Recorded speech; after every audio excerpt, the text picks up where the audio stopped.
folks, and welcome to Subjective Thoughts. And our comic for today is Demon Second Series, Issue 1 by DC. Now, there is some fighting, magic, and demons in this one, so if you are in any way squeamish, you have been warned. Also, spoilers. Alright, here's the team.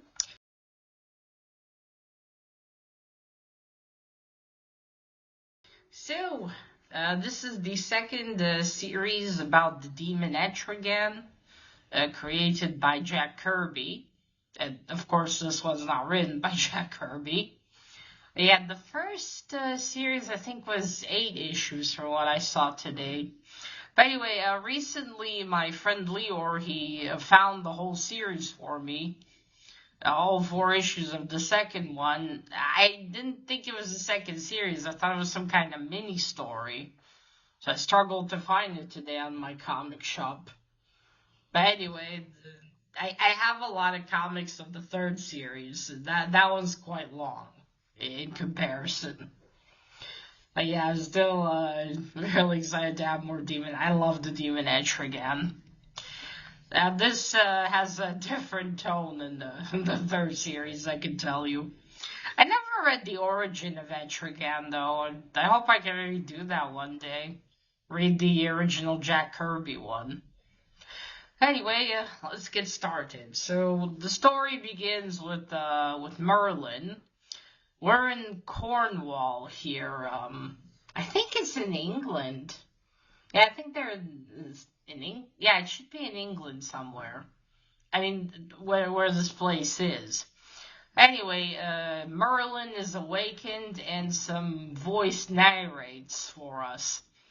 Talking to him, it looks like Merlin's laying somewhere, just see his head. And he has a lot of, not exactly, sort of spikes through him. In his forehead mainly, but I think they're all over. He can't talk. There's one in his lips as well. So this voice talks to Merlin, telling him, "Oh, look," and then we don't see who's talking, and then we see Jason Blood, the one who Etrigan's locked up in his body. And he's in this place in Cornwall, in this castle that used to belong to Merlin. But now it's basically in ruins. Tourists come to see it by day, and then at night there's the guards. Jason Blood is there just staring at the ocean, and then Glenda comes. Now, I don't know, again, I don't know much about the origin. I don't know if Glenda was in the original or not, but she's someone that Jason knows. She's been to his apartment. Jason Blood lives in Gotham. So anyway, she arrived there. She basically wound up in his life, and she's determined to help him with his problem, him and Etrigan being locked together in one body. So she went to his apartment because he just disappeared. And she's asking, what is he doing all the way here? Now, there's some more, I don't know. Etrigan is bound to serve Merlin. Again, I don't know what the origin story was, how did it happen, but in the third series, the reason that Etrigan and Merlin are actually brothers, and he locked Etrigan in Jason's Blood body because Jason Blood said something somewhat mean about, the Camelot. It was really petty and stupid. So I don't know what it is here, I should say. But anyway, yes, Glenda finds him. She wants to help him. But it looks like Jason is very much not interested in even doing anything, and it's been a millennia since he and Etrigan have been locked together, or Etrigan's been locked in his body, I should say. And, all the things he tried, he's just tired of it, but Glenda still is determined. She tells her, you know, that they should at least try. Yeah, so that's why he's there. Merlin is awoken and he wants him there, so that's where Jason Blood is going to be. So that they need to find out more. She was in his apartment and she found this book where the demon Belial looks very much like Etrigan. She shows it to Jason, but Jason can't see it. Some form of magic is preventing him from it, so Glenda said they need to ask Etrigan. He will maybe know. Jason at first not for it, and she tells him, come on, Jason. And meanwhile, again, the voice that talks to Merlin continues. This all started with Merlin fighting Morgan Le Fay. So, Jason agrees. He tells her to wait for him. There's a complete castle room below them. He'll be right there. He stands for a few minutes and then he goes down to the room with her.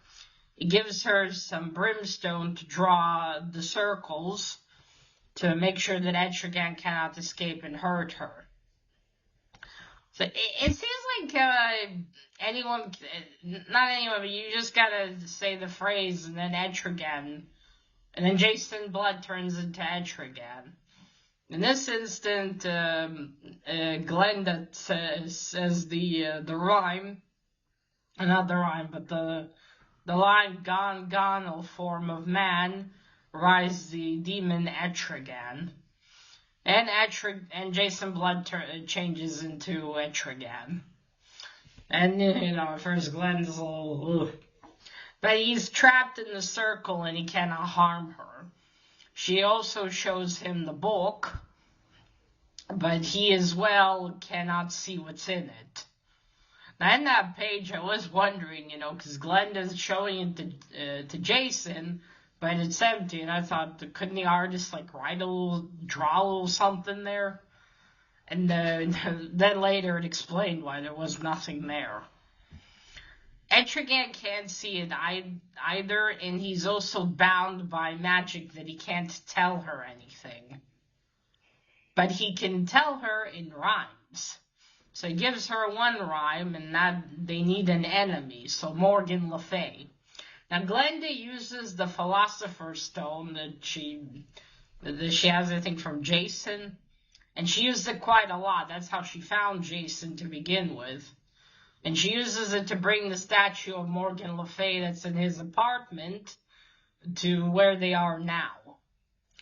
And then Etrigan tells her, well, you know, I'm much better at this. Bring her closer.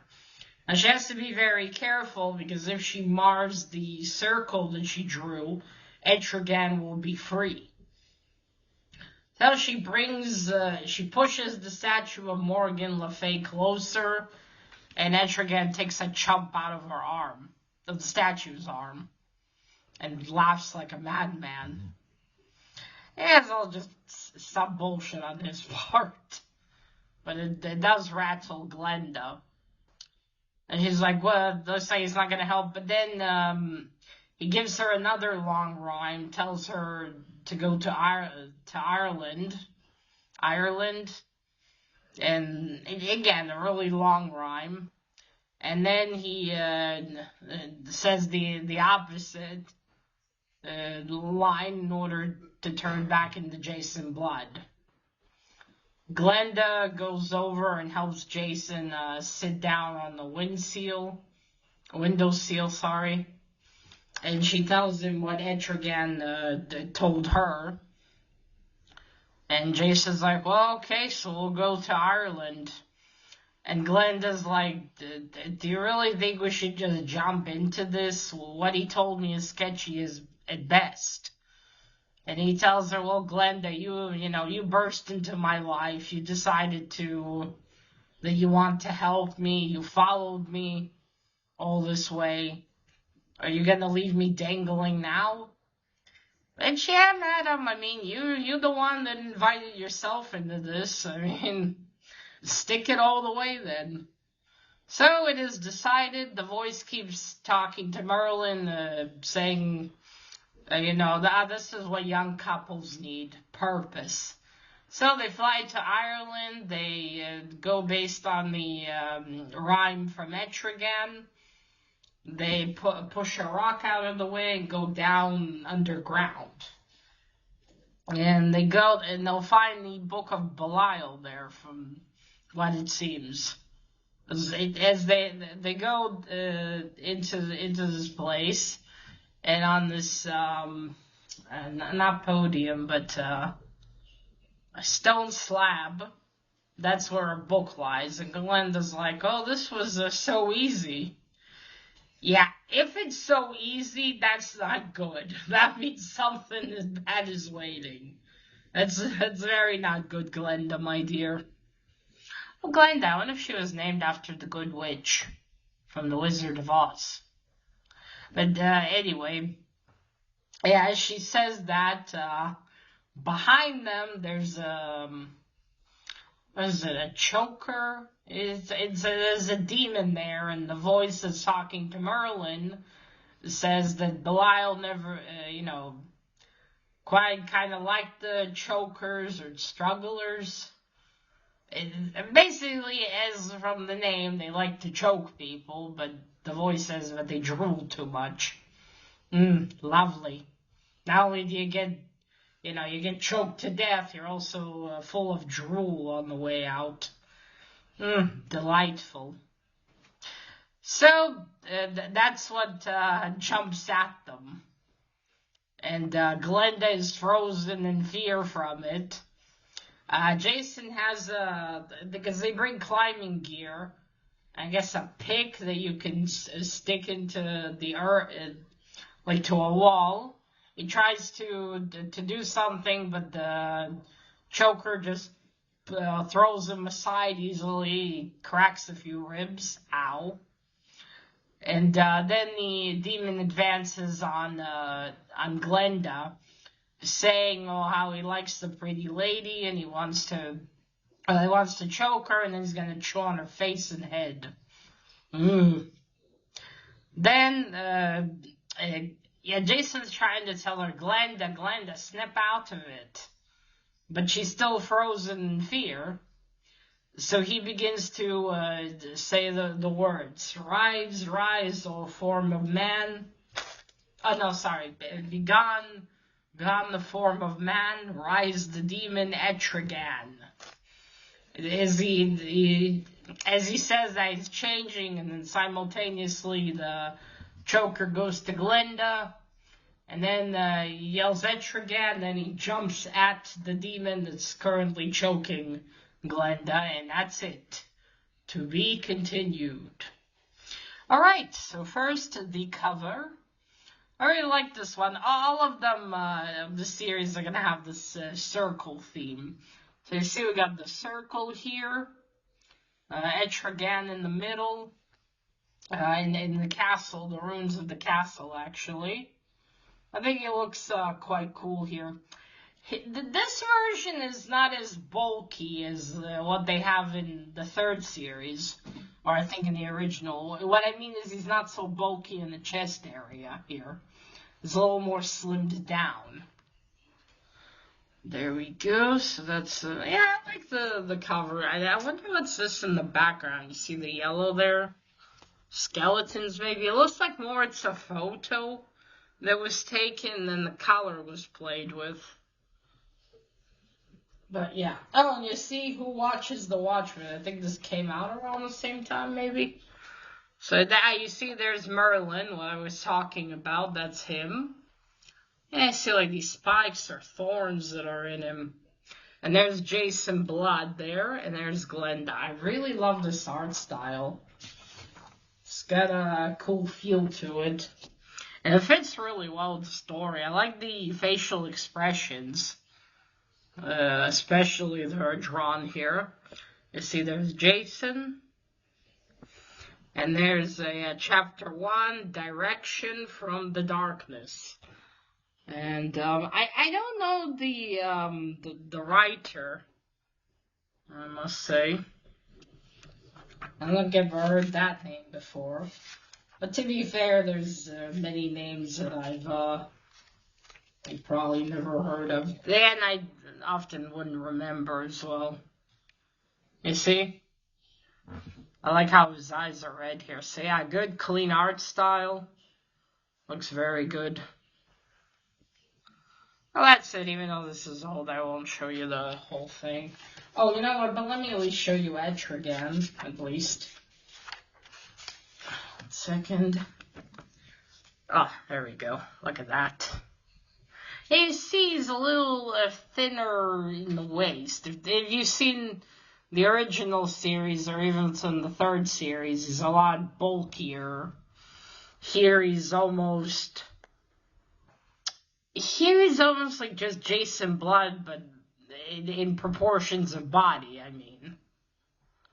Not that he's incredibly tall or something, but yeah, there's a difference in bulk between him and Jason Blood in the art of the third series, for instance. And here he's more, I guess, more in proportion with Jason. So yeah, that was the art. Fantastic. Now for story. This is a good first issue. Obviously you need to read this if you know the original. It's probably better. But still, like, immediately grips you. You got the whole Merlin waking up. This voice that talks to him that we don't know who that is.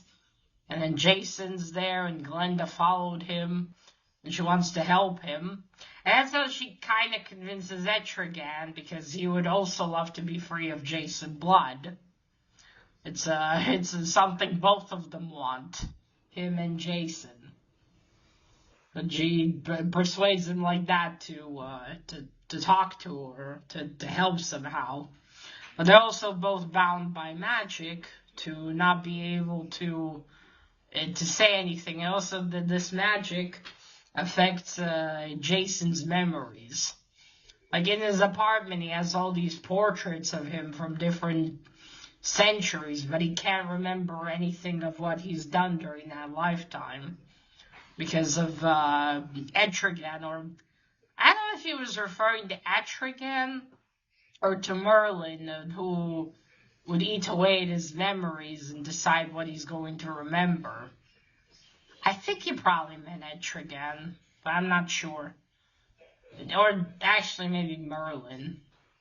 That is left to be seen. I do wonder, I think maybe just in some other, maybe there were a Batman series where there are some events, because Glenda's asking him about a particular event in here where he went somewhere.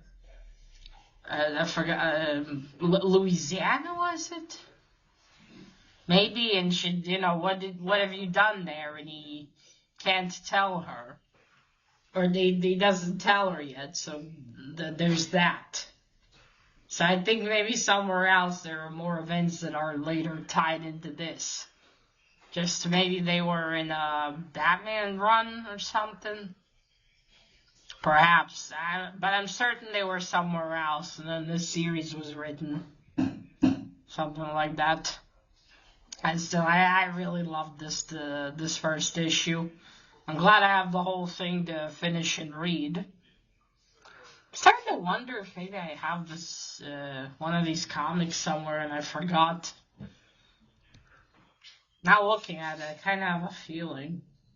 Oh well. Anyway, so this was issue 1 of the second series of The Demon. I think even if you don't know too much about The Demon, you can still read this one. Still kind of pulls you in. And if you read any Demon before, I think you'll like this one. But alright, folks, that is it. Let me know what you thought of the first issue. And that is it. Remember, collect what you're passionate about and share it on YouTube. Bye!